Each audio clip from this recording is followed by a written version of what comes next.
Someone at the Hello, you are watching Man Over Market. This is a live trading session on Monday, March 2nd, 2015. It's 10 a.m. Central Standard Time. Lewis Borsellino, author of The Day Trader, From Pit to the PC, will be sharing his charts and proprietary indicators during the session. If you're watching this broadcast live, please know that there's a slight video transmission delay of about 30 seconds. Also, trading futures, options on futures, and retail off-exchange foreign currency transactions involves substantial risk of loss and is not suitable for all investors. You should carefully consider whether trading is suitable for you in light of your circumstances, knowledge, and financial resources. You may lose all or most of your initial investment. Opinions, market data, and recommendations are subject to change at any time. Past performance is not indicative of future results. The following information is an expression of our opinions and is provided for educational purposes only. And now to Lewis Borsellino. You ready to go? I'm ready. There you go. All right. So good morning, everyone. As you know, we have a negative bias on the market, so we thought and put out that we think the market is going to close has a higher percentage chance of closing lower than when it opened. And since it opened, it has gone straight up on news, and actually oil has been rallying. So, we're sitting here. Here's the opening range. I think the opening print was basically right before these numbers came out. We actually put out a tweet that said all the 5-minute pivots on all the indexes went positive, and that the short-term trend was now turning bullish, but does not change our bias on the day. All right. So a couple things I want to point out on our on the profile. So this profile, basically, if you're taking a look, the first hour, and basically even bracket D, we went up. Now we made our high, and now we're in bracket E. Okay. So this is the kind of action you get when there's low volatility, number one, and number two, you have all the dealers that are actually in control. So all the guys on the algos are in here. So I'm going to show you something here, and see this gray area here and this gray area here on the profile. I'm going to take this and put this action and put it in there, okay? And then I'm going to put it with the overnight action, okay? So this is basically telling us, see how we're putting volume in this area, in these areas. Okay, the market went here and consolidated all day Friday and overnight, and then you have all this gray area down here. Okay, so to me, this market is going to be a two-sided trade, and I think they'll trade down here by the end of the day, or possibly just get back to the bull bear zone, which is 06, 2106. All right, so I'm going to put this back. All right, so in a couple of these brackets, they're going to have to fill in down here, right? So we are above value, okay? So when you take a look, being above value, we look for the market to move back to the mode, all right? But look where the mode is from Friday, all the way down here, 2103. So this could be a slow grinding day. I don't think it's gonna. It doesn't look like it's a trend day up. But you got to be prepared, and you have this unfinished up here, this 2114 area. If you see where I'm pointing right here, these two letters with PV. So the key is going to be, can we get back inside value, right? So the top of value is 21 right here, 210875, I believe, right here. So when the market gets back down in this area, how will it act? Will we fill in back to the low of here, B and C, okay? As you can see, I drew a blue line that will represent B and C here, okay? So, we've got a lot of different things. Now, here's the cash market, okay? Remember we say that markets are, charts are fractal in nature, so what you get in the 1 minute and you should have in the 5 minute, and should also have in the 30 minutes. So here's a 5-minute chart, S&P chart. Let me take that out of there. We'll open this up. Okay. Will this end up going back to here, and will this end up going back to here where this move started, which would be the top of the high of the first 5 minutes, or the bull bear zone if you want to look at the bull bear zone at 2106. So that's what I'm looking at right now. You got the Nasdaq up 21 and the Dow up 77. We're up 5. Okay, so now this high here, 2012.5, take 400 points off. I'm looking for a retracement down to 875, which would be 400 points, and that would be one rotation off the top. So that's one of the things that we're looking for right now immediately to see if we're going to have a rotation off the top. Okay. So, it's just, when you get low volatility and you get these computer guys in charge, they can do what they want. They can take it up in the morning and take it down in the afternoon, or they can, the algorithms get in control, and if you get in front of them, you got a problem. So right now I'm basically down to one monitor. I threw everything else on the monitor out the window, but let's see if we can work with one monitor today.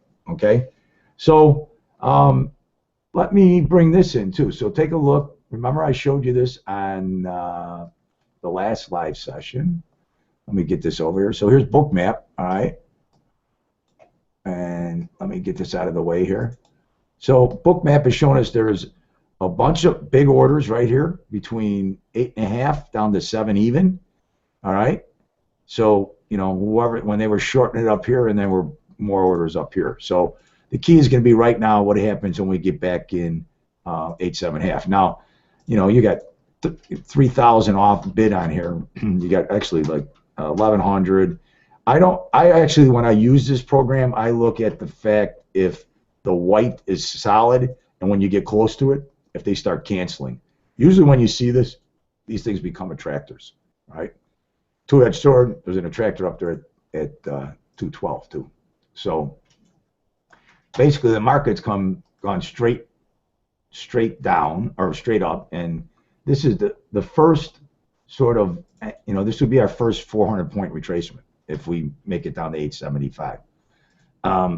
These are the kind of things I like to look at when they fill in these letters. They try to fill in. You're looking at the top of value here right now. You would think buyers are going to defend it here, okay? But if we get back inside of it, then that will be important to see if we're going to go back down to the bull bear zone in that area. Topped out here. Here's the CCI now crossing the center point, okay? But we have our moving averages crossing. They're starting to flatten out.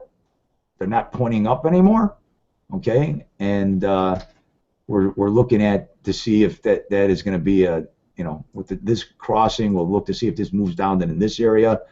But as you can see, our short-term trend went from bearish to gray to being bullish. So we got to take a look at what's going to happen. This is going to here's your first bone of contention right here. Will it get back inside value, or are they going to defend it? Okay. Will this fill in down to 875, or that would actually be 8.25, and and then that will be the fill in, and that'll be it, right? And see what happens to next bracket. So even though we went straight up, there's and I think that a lot of it had to do with this fact that the oil has gone straight up, and we had a negative bias in oil, and we had a positive bias in gold, which has been sold off and it's at the bottom of value now.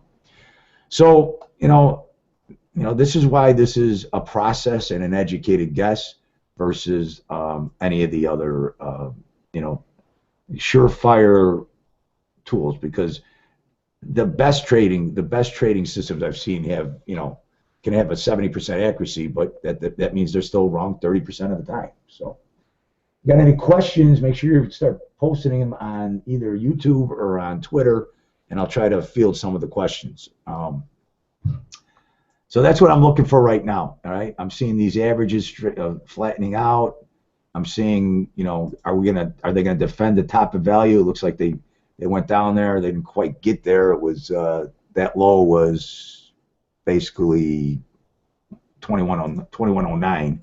So it came from one tick from the top of there. So, this does not look like a healthy profile to me, right? So, I mean, even, if it's filling this up, like I said, the way I went and I kind of put these things together, okay? It's putting volume right here now. You can see it's building volume, all right?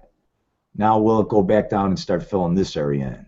That'll be the tail of the tape, and then will it have enough momentum to go down and touch the bottom today? That's going to be the other issue. So trying to, like I said, best educated guess on what's going on. So any questions over there? How do you figure out the bull bear zone? You keep asking me that, all right? The same person too. The bull bear, we figure it out from overnight action and where we try to estimate where we think the overnight came from, okay?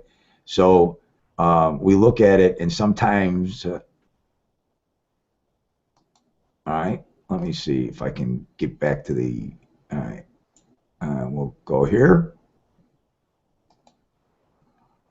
Right there, okay? You see this move? The majority of the move happened from 2106 down.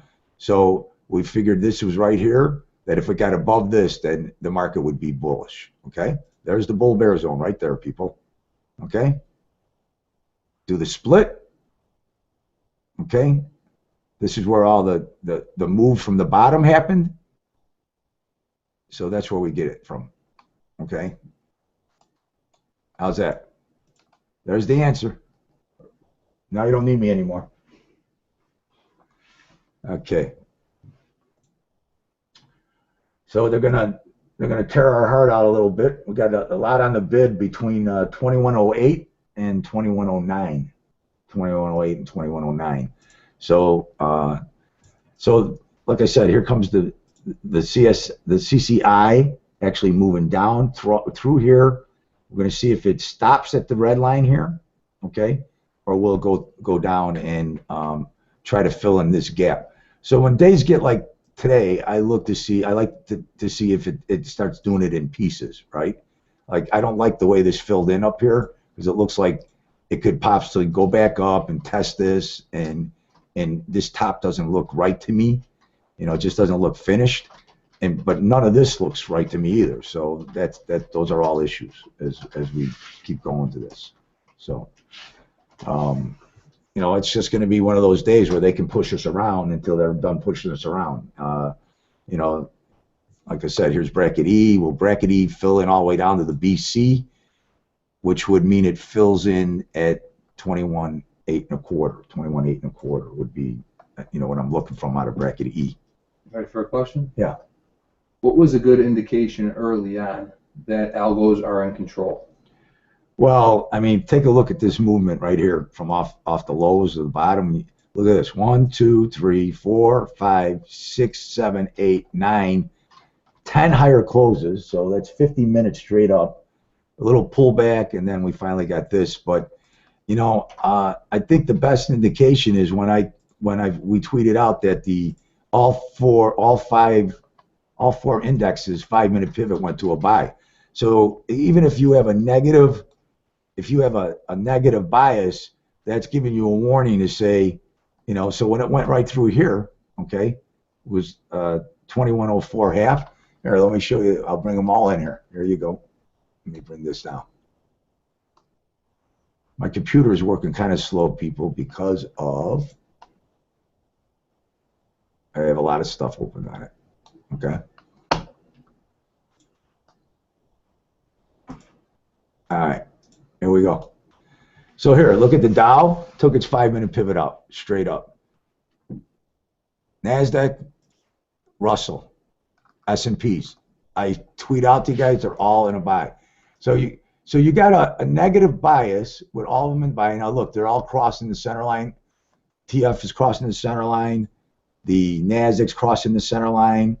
And the Dow is trying to. But I don't think that means these things are ready to go down big. I just think it means that they're having a pullback for right now. So that 5-minute pivot, when I give you that, even though you got a negative bias, it's hard to go against it. It means the short-term trend is turning up. Okay, so that's why I kind of I tweeted that out to you guys to understand that don't get in front of the train. If you get in front of the train, you could have a problem, right? So if you take a look at the 5-minute pivot now, look where it's moved to. It's right here, 2104.37. Hasn't moved. It has not moved. Usually it goes all the way back down to the low. So this is telling me that this could be a target today. Okay, this is telling me this could be a target today. So I got to be cautious about what's going on here. Right here where we're filling in is the area where it was the high basically, and from Friday, okay, and it's just putting its time to put volume in there. But when you get that momentum and you got all 4 indexes going one way, it's kind of hard to go against them. It's kind of hard to go against that, even though your bias may be against it. Now you take a look up here, the day mode is trading at 2110.75. This right here is telling me this has got to be a two-sided market today, but and then I take a look at the cash. I think that this is probably gonna go back down in this area. And here's the first, it's gonna test this area and probably hold, and they're gonna do what they're doing here. So I'm just looking for the profile to get filled in more back in this area. I'd be surprised if it doesn't go back and test the bull bear zone at least one time today. Go ahead. Do you guys teach how to find levels? Well, we don't. No, not really. I don't teach you how to do it. We already, this stuff is, you get the, we've been doing this for a long time, and the pivots are sort of already programmed to show levels. Like, I could, we can do something like, let's go here, right? Let's try this right here. Let's take this. Let me add something. Let's try, let's add a Fibonacci retracement, okay, from there to the low, all right? Okay, so a 50% retracement today from the current high to low would be, guess what? The bull bear zone, 2106.75. So there's something else that you can look, and try to help you get an educated guess to, well, actually, this is a little higher. Hold on a second. Let me erase that and get it. See, my computer's acting slow. So if we went from here, let's add a chart, add a drawing, Fibonacci retracement. Let's see, all these charts open. We're getting some slow activity here. Hold on. Add a drawing.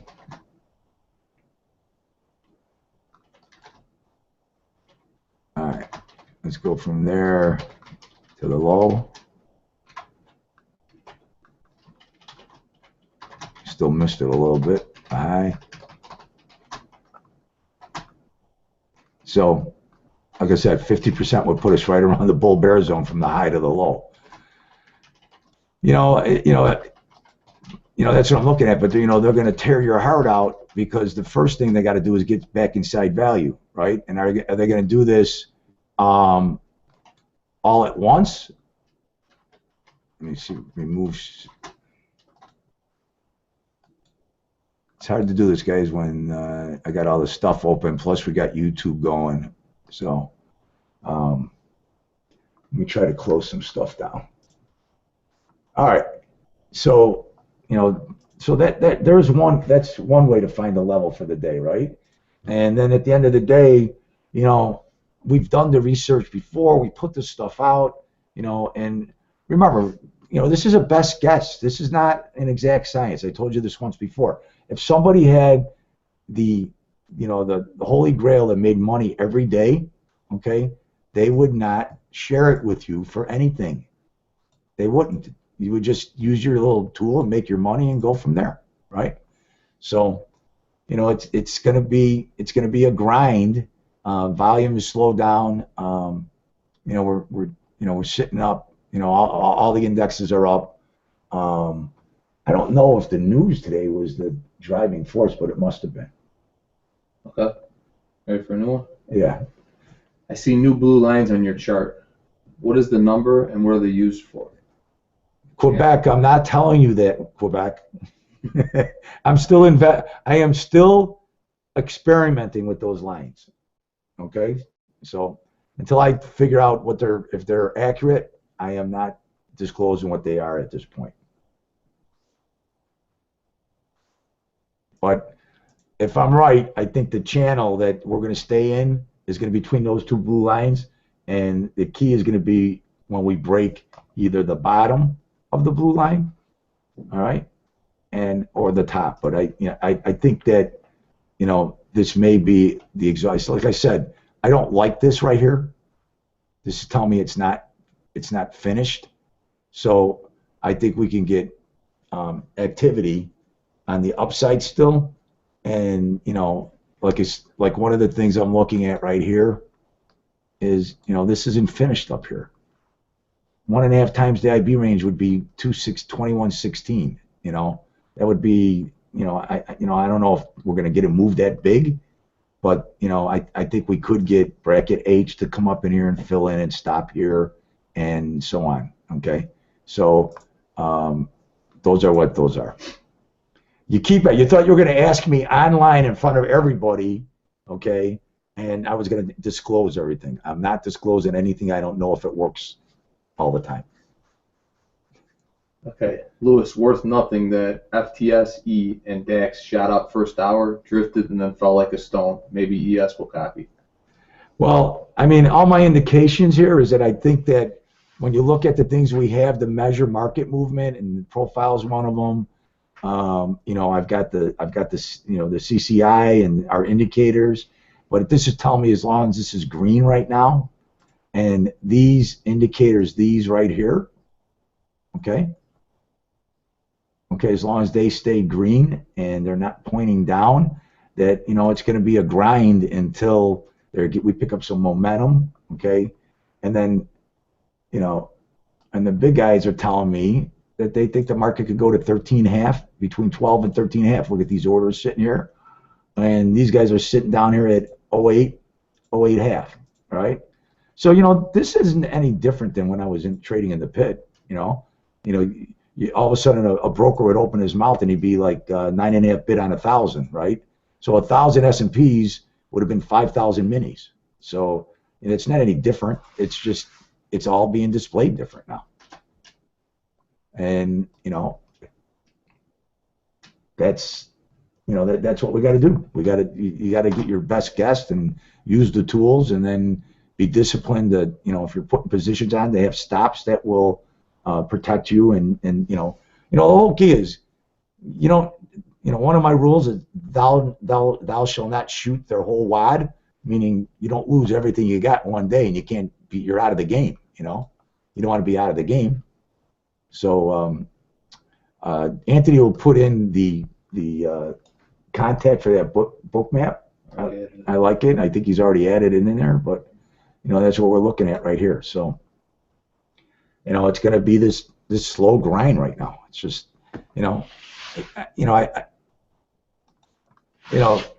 looking at it this way, we only get 3 or 4 trend days a month. Okay. I don't know. I don't think this is going to be a trend day. I think this is going to move back to. So if you look at the day and a half mode, it's 2107.5.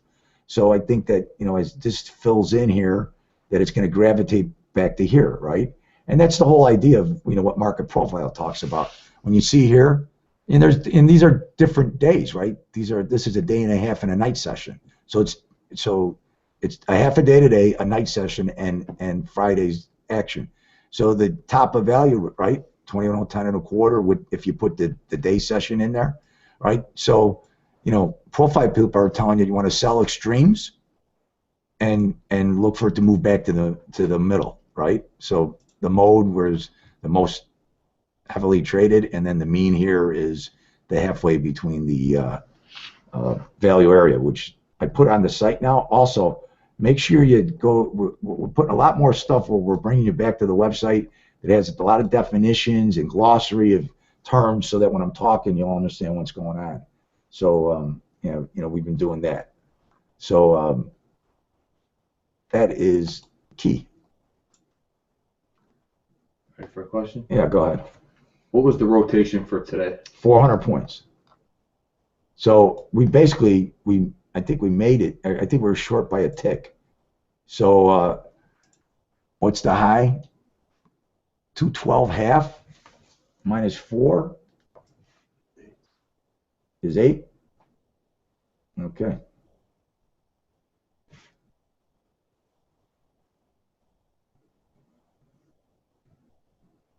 So, we didn't make it back down to there yet, but, it doesn't mean we won't. See, when I look at things like this and it's slow, all right, it's telling me that it's going to fill down to this area, 8.25, okay? I very rarely see this where BC ends up being the low of the day, okay? I'm saying the best guess is I think the market's going to fill in back in this area today. So, you gotta put your trades on accordingly. Anything else? Yeah. What's going on with the sisters today? They're all in a buy right now. The 5 minutes are in a buy.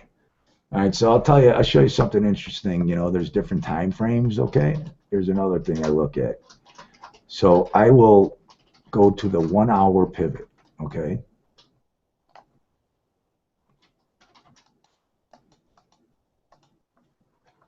Lo and behold, the 1 hour pivots at 2011 half, 2011 half. We haven't taken it out.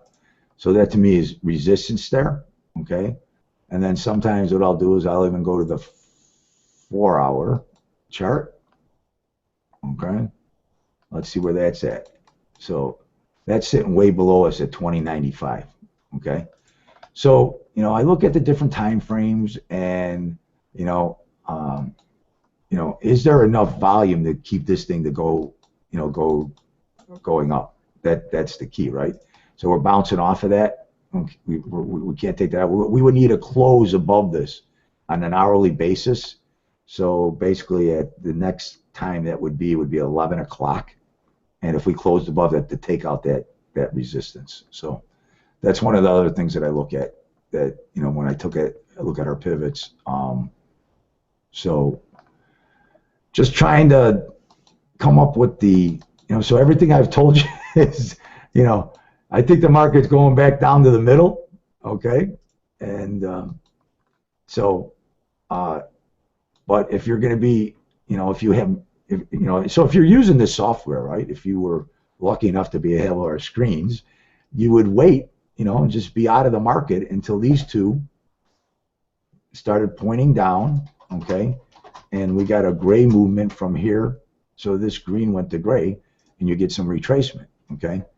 So, that's one of the things one way you'll be able to use the software. So we're still working on the ability to share it with you. So, with it being the first day of the month, do you look for anything different? You know what? To me, all the days run into each other. You know what? Let's think about what's fueling this market, right? If we put our heads together and we're smart about this. So we got a 0% interest environment. We've got a whole generation of kids. What year were you born? 85. 1985, huh? He wasn't even born in 1987 when the crash happened, okay? How old were you in 2000? High school. High school? Yeah. All right. So freshman high school. These kids had no idea, right? Now all these kids are in the workforce. And what's everybody telling them to do? Put money in your 401k. What are you going to do? And if they're young, they're going to their advisors and their 401ks and they're all saying, all right, I'm going to put 50% of my money in growth stocks and a mutual fund or an ETF or whatever. And there's a 0% interest environment. You got the baby boomers like us, like me, and they're trying to exit the market, but there's more money going in there, fueling the market from the long-term players, right? All right, here we got bracket F. Let's see if bracket F is going to go down and fill in any of this down here. All right. But remember, I was telling you this doesn't look finished to me up there. So, is it going to be more of the same? Are they going to go up and, test this up here? So it's just, when it's slow like this, it's almost like when I was trading on the floor and there was little participation, the bigger traders can push the market around to make people think, what's going on. This is some of the things that some of the bone of contention I have with the Merc and these exchanges that allow these algorithms to hunt for stops and trade in front of the retail guys and things like that. That's we're all supposed to be on an equal playing field. That's what the whole idea about electronic trading was about, right? But that's another discussion. So while you're talking about the profile, they want to know what the letters mean. It's the difference between the letters. All right. So put up glossary of terms on Twitter so people go to it. So the profile is built like this, okay? I'm going to separate these letters for you, okay? So this is bracket B. That's from 8:30 to 9 o'clock, okay? All right. Now the profile, when it was first invented by Stoudemire, used to be nothing but price, okay? So this would be the first price movement. So that's why you get an average. Sometimes you'll hear people talk about the average.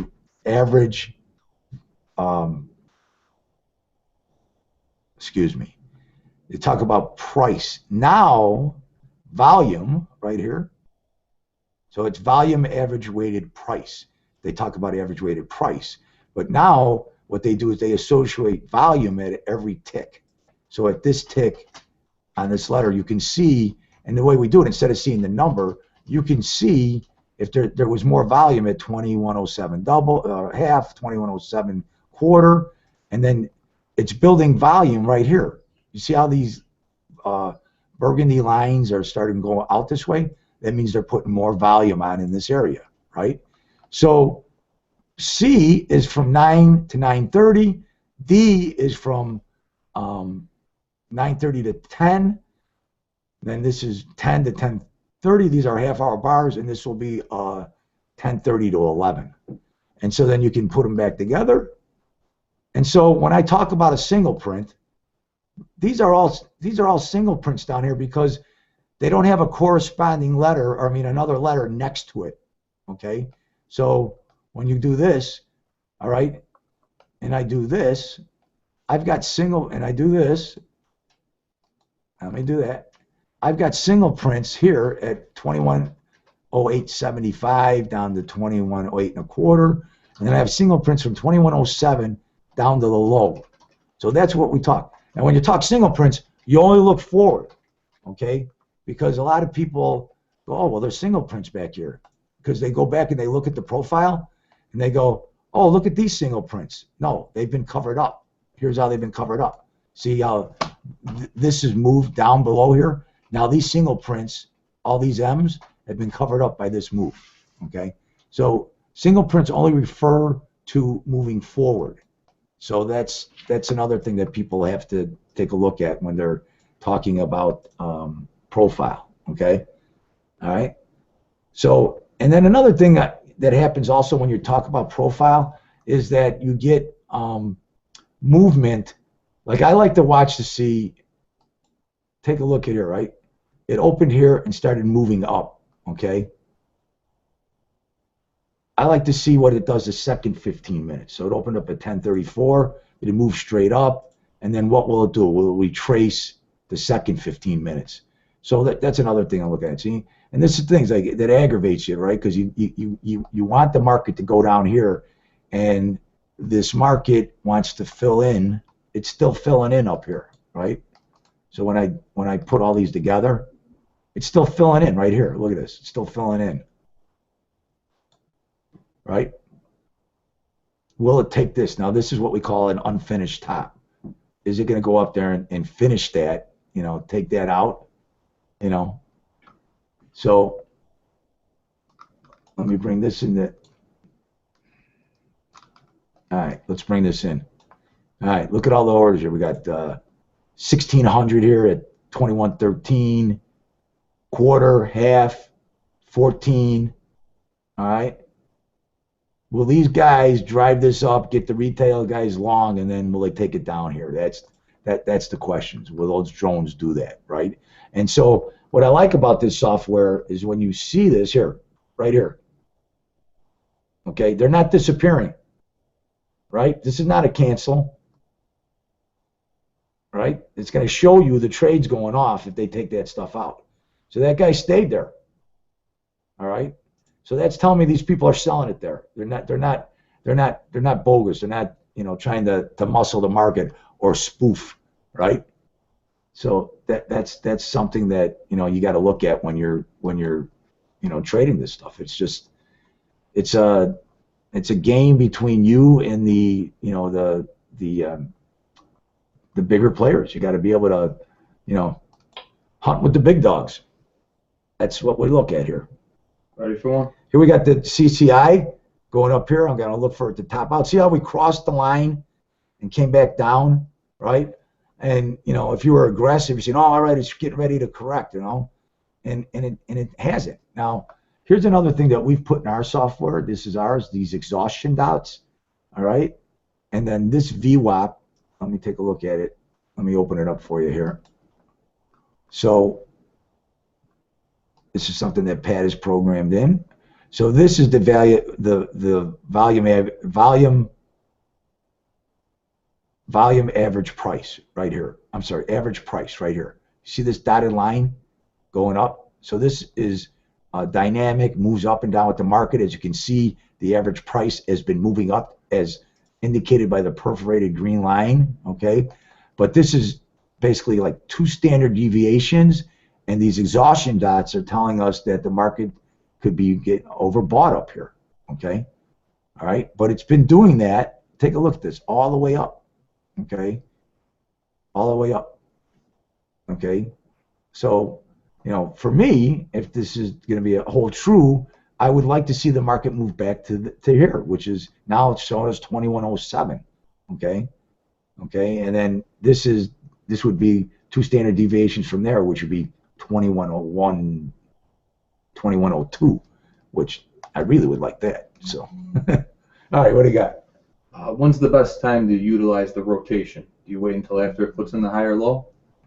I think what you have, that's what you have to do. You have to find a low, right?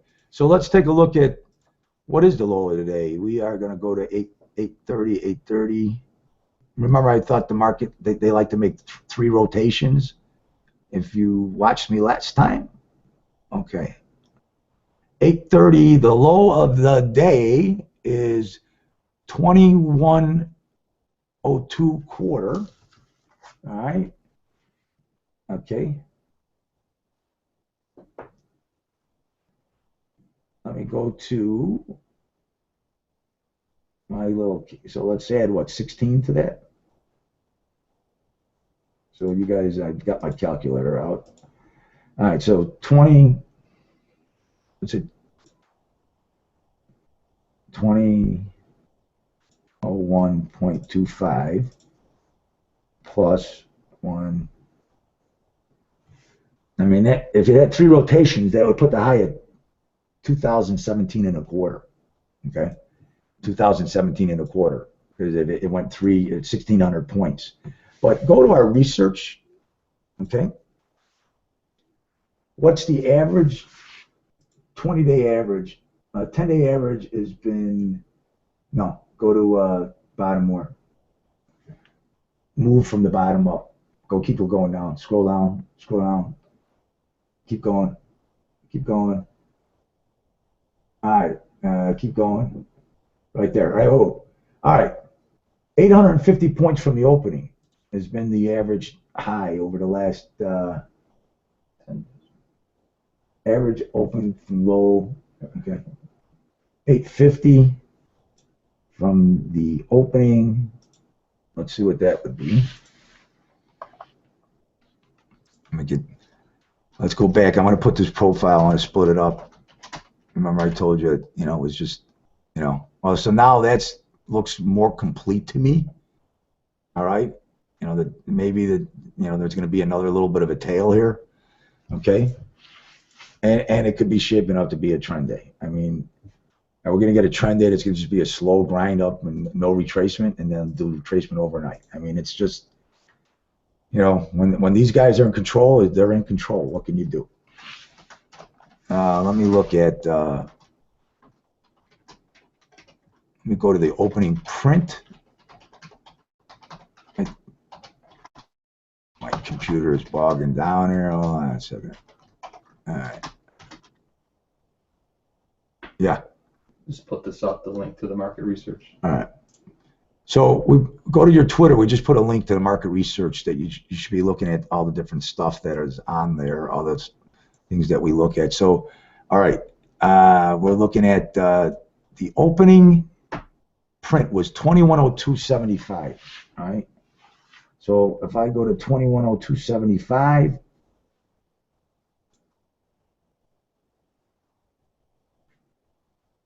Plus 8.5. It's telling me that the high should be between it's 21. Wait, did I do that right? I want to say 2102.75 plus 8.5. Yeah, 2111.25 is would have been the projected high. What is the 10-day? Go back to that and find out if there is a 10-day. I think that might have been 1,000. So it's still saying projecting us at 2114 around there, right? 4.25. What is it? 4.25. Oh, it's 4.25. No, up here, average high from open 20 days, 11.5. 20 days. All right. So 11.5. If you could see that in the bottom of the research, you'll So if I had a DAD, which is plus 11.25, is 2114 projected high. And that would fit the 20. So look at where all these guys are sitting. Look where everybody's sitting. 13, 14. Look where they're sitting. Okay. So and these are players that will put this.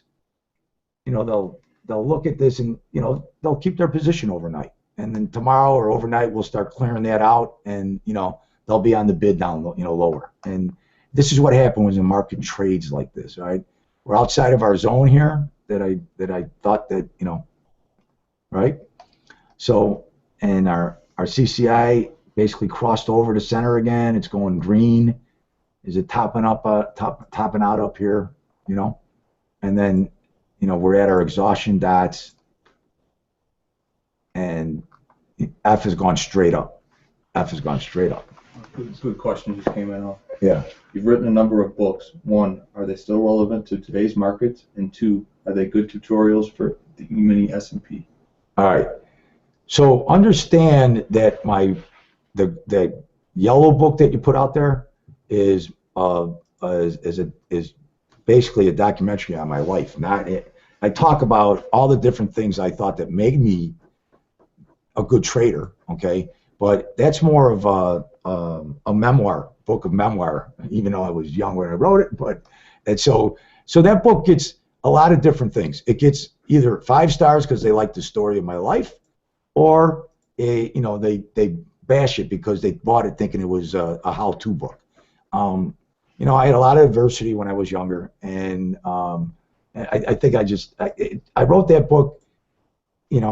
The truth was that Wiley came to me because I was one of the most colorful characters at the Merck at the time. And they asked me to write the book, and I told the story about it, and there was a lot of closure I wanted to get out of it, so I wrote the book. And then my other book that I wrote, which is about technical analysis, that is referenced. That is still working today. It's about the introduction to technical analysis. And I've told the story a couple of times that how I got introduced to technical analysis. I was an order filler in the gold pit, and I was trading for myself. And when I saw all these orders coming in at a certain price level, and I was filling for 25 different brokerage firms, I knew that they were different accounts, but all the sells would come in within a 4-tick price range, and all the bids would come in, and then the buy stops were all put at a certain area. all right, and then the sell stops are at a certain area. And then you see behavior that some of your clients, some of your customers were always right, and some of them were always wrong. So you ended up going with them when they bought and selling when they sold and fading the guys that were wrong. So I got interested early. I was in my early 20s, and then like by the late 80s, mid 80s, I had an opportunity, and we bought it more to own it, the novelty, and we still own it. We bought all the original rights to the Gann charts, WD Gann. So Gann back in the 20s was getting $5,000 a day or a week for his seminars. He ultimately went off his rocker and started charting astronomy to pick the highs and lows in the market. So, I guess maybe he found the real truth with astronomy. So, here's one way to always make money in the market. Okay, get a peek of the order before it goes into the pit. So if you could get one of these algo guys that tell you they're going to have the machines on buy, then you can just get in front of them, right? Right? And then I always tell people, show me a guy who'll make money every day, like Madoff, made it all every week, and I'll show you a guy who's going to get indicted. All right? So that's my little motto, because over the years, every scheme I've ever seen where people have gotten arrested has to do with trading in front of orders, inside information, Ponzi scheme, and so on, right? So when you look at these algo guys and the high frequency guys, it was all a big, what you call a Fugazi. The Fugazi was, the floors, the brokers are ripping the guys off. We got to change this. And now you got high frequency guys doing the same thing. And what are the exchanges doing? Nothing, because it gives them double the commissions. All right. So there's my wah, crying like a baby today. All right, because the market's not doing what I like it to do. And in my sleep sometimes I dream that somebody comes to me and says, you know what? We're going to give you $1 billion. Just trade E-mini. Oh, would I be pushing the market around? Yeah, and then all you nice little retail guys have been following me, I'd put you on a private, closed Twitter and tell you what we're going to be doing today. It'd be get even day. Debbie wants you to introduce us. They want to see the future. All right, here we go. I got to show a screen. Okay, the hours really flew by, so I'm going to share my screen. Come on, Luke, come on in here. Let me go here. Any more questions? Yeah, we got a lot. You got a lot? Yeah. Send your questions to. Screen's frozen. Here we go. I'm the guy that sells 4,000 because when the screen doesn't respond, I keep clicking. Hold on. Come on, open up. There you go. Over there. Click it again. I'll click on it again. There we go. I got it. Stop. There we go. No. Stop sharing? Where's it at? Here, you do it. Go ahead. There you go. All right, you got me? All right, so this is Luke Venegoni. Plays football at Western Illinois. He's graduating this year. Played with my son, who's a sophomore there. He's been day trading stocks. He knew very little about futures. And he asked me and called me up and said, Mr. Borsellino, can I come and watch you? And he's been here for the last couple of days. This is the future right here. Okay, now I'm going to tell you, this is what I do when I have a bad day. Come here. Then my brother calls me and says, what'd you do? What did you do to my brother? My son. And I go, come on, Joe, you traded, you gotta take your frustrations out. I'm not wrong. I can't be wrong. All right.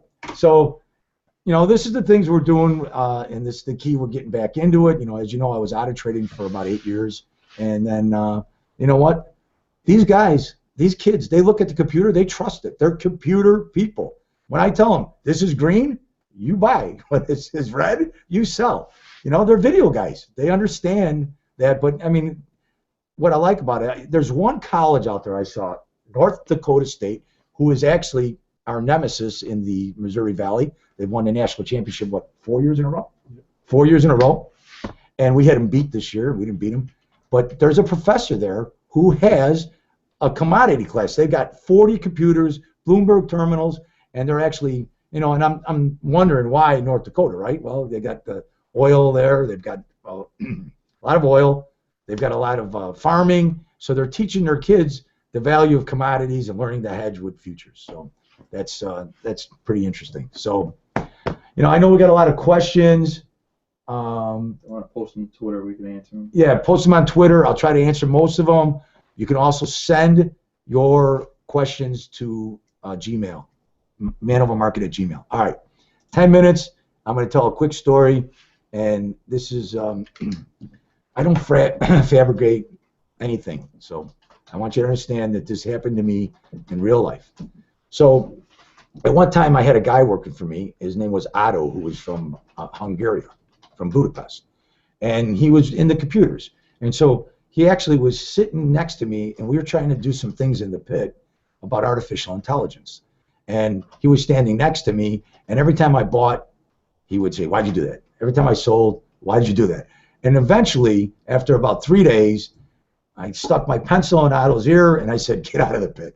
So it was, we were trying to do it, but at the end of the day, Otto's father-in-law was basically lived in Budapest, and he was an arms dealer, and he dealt with Russia. So this is 1990, Gorbachev's president. We're in the height of the Cold War, and I actually went to New York, and we had a brokerage company at the time that was actually filling all the orders on the different exchanges. So I went and met with all the different trading organizations in Russia, in New York, and they got me a visa, and I had to go to Russia to try to get their business and execute their grains, soybeans, whatever they were doing in the commodities. So 1990, Persian Gulf War. I'm on the plane with Otto and a guy who worked for me, and when I get there to New York, I looked at the pilot and said, "What's going on?" He said, "Well, they're starting to drop bombs." So I picked up my suitcase and I said, "I'll see you guys later. You guys going? I'm not going to Russia." And they go, "Why?" And the pilot said, "It's going to be safe." I said, "Don't worry about safe. I'm going to go back. The market's going to be crazy tomorrow." So I went back to the exchange. The next day, I had a big day. I think I made like $300,000 and so on. So I wanted to re-up and take the trip like in the next month. Well, you couldn't do it because you had to get a visa, and the visa took like 3 months. So what they did was they got me a meeting. They set up a meeting to meet in Budapest. And at the time, Budapest was like actually it was the Switzerland of the Eastern Bloc countries before the Cold War and communism fell. So we set up the meeting in Budapest, and I go to Budapest with Otto. I meet his father-in-law, who doesn't speak English. Everybody speaks Russian, but nobody speaks English. And we go to the Budapest Commodity Exchange, which basically was a room, like a 20 by 30 room with chalkboards and a light bulb, and one guy sitting there at a folding table writing things down. And it actually was a gutted out Drexel Burnham office. If people are old enough to remember Drexel Burnham, look up Michael Milliken, the king of the junk bonds. All right. So I went there, and these two Russian guys come in, and Otto and his father-in-law, and they're speaking Russian for about 10 minutes. And I finally said, "Look, I'm leaving if you don't speak English." And they go, "Well, Otto's telling me they don't speak English." So I get up and walk out. One guy says, "Look, Mr. Borsellino, we speak a little bit of English. Here's the gist of the meeting." So they told me they want to give me $100 million, and they're going to give it to me in gold. They have it in a Swiss bank. They want me to sign up, start a trading company in Andorra, which I didn't know where. So look up Andorra. It's basically a country that sits between France and Spain. And 6 months out of the year, Spain rules it, and the other 6 months, France rules it. And it's the center of where all the Russian smugglers and offshore money go to in Andorra. You can look that up. And I said, "Okay, so I'm going to set up this trading account." They go, "No, 2 trading accounts. One for you and one for the Russian government." I go, "Okay." And then the one for you will be us and you, and we want you to lose $50 million to that account. I said, "I can do that. I can lose $50 million. That would be great." But I said, but why? And he goes, well, as we know it, communism is going to fall and Gorbachev won't be president anymore. And we're trying to set up things for, our future. And so you wasted all my time. I went there and I kept thinking, it was a waste of time. Communism is going to fall. And Gorbachev's not going to be president.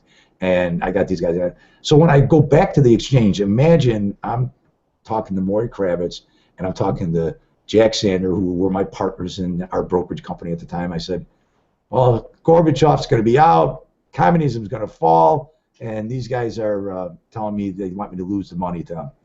And so I left there thinking, I wasted my time and my money, but I guess I should have believed them because communism fell without a shot being fired. So that's one of my stories that I like to tell, and people look at me like, oh, come on, that didn't really happen. Well, couple things I didn't know, right? I didn't know where Andorra was, and I didn't know that communism was going to fall. But I did know, I just didn't take advantage of it. So we are getting ready towards the end of the hour. What we got here? Like maybe 3 minutes here. Any more questions, Anthony? There's a lot here. Tell them to email the questions. All right. If you want. Pick one out that we haven't answered yet. Okay. I can see the computer's really slow today. Yeah. All right. Single print B today. You say they are algos in the AM? Yeah, for sure. This could either be one thing, a long buying tail, what it is right now, a long buying tail. So we look at it, okay. There's the long buying tail. And Do I share it again? Oh, I got to share my screen. I'm sorry. Right there.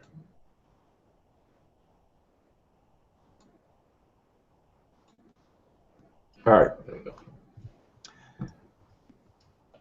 There we go. Yeah, so there's single prints right here, okay? And this is a long buying tail. This is already 11 o'clock. If this was a trend day, I would think that this would have been, it kept going up in bracket E and F, okay? I kind of like now the way this top looks. I kind of like it, okay? Now, I hope I'm not being premature, but this is also telling me that, see, 1, 2, 3, 4 letters, we're going to fill in 4 letters, okay? We're going to fill in 4 letters. I can almost guarantee it. I think 975 is going to trade right here. See CDF, CDE, okay? So this is telling me that this is going to fill in. Now, the problem is, will they just fill it in to here, back to here tonight, and then do the rest of it overnight? But this is now 12 o'clock. Everybody in New York is going out to their martini lunches, and it's kind of slow, right? This cash market, we'll keep an eye on that. So, yeah, I look at single prints. Now we're starting to get the long-term moving average up here. The short-term average. It's gone from green, right, to a little red. Okay, we're starting to move sideways. We're starting to cross the center line again. Okay, we're back inside my zone. Okay, that I'm not going to tell Quebec about. Quebec is not a country; it's a person who lives out by you. Deb lives out in Colorado. Lucky people, you get all that snow, you get to ski all the time. So, anyway, that's a single print. Anything else? Let me see. We got a minute left. Want to get one in real fast? Go ahead, Do you believe that the start of the Euro QE is the reason the market is going up today, or is there another reason in your opinion? Well, so you got a QE meeting, and they could come out with something that's going to be, look, did you read the article about China? They're going to print some more money. They're going to lower their rates. Everybody is trying to loosen up money so they can get inflation into the market. All right, maybe this is the beginning of the month, and all the fund managers are pumping in their their 401k money that came in at the end of the month. All right, I don't know why. Okay, I can just look, and look, this is what we do, right? We do technical analysis. If I was a fundamental guy, I'd have all that news sitting on my desktop trying to figure out what's going on. I let everybody else figure out why they think they're going to be buying it, selling it, and I look at the price movement to tell me what I should be doing. So that's what I look at, you know. So now we got a new bracket G, and 11 o'clock. and we're at 11. So, Deb, you want to sign off? Bye, everyone. That means I have to unmute myself. So yes, I would be happy to sign off. This has been live trading with Lewis Borsellino at Man Over Market. Today is Monday, March 2nd, 2015. He showed you his charts for 1 hour from 10 a.m. Central Standard Time to 11 Central Standard Time, and that's what time it is now. Thanks for being here. We'll see you on Wednesday for our next day of live trading.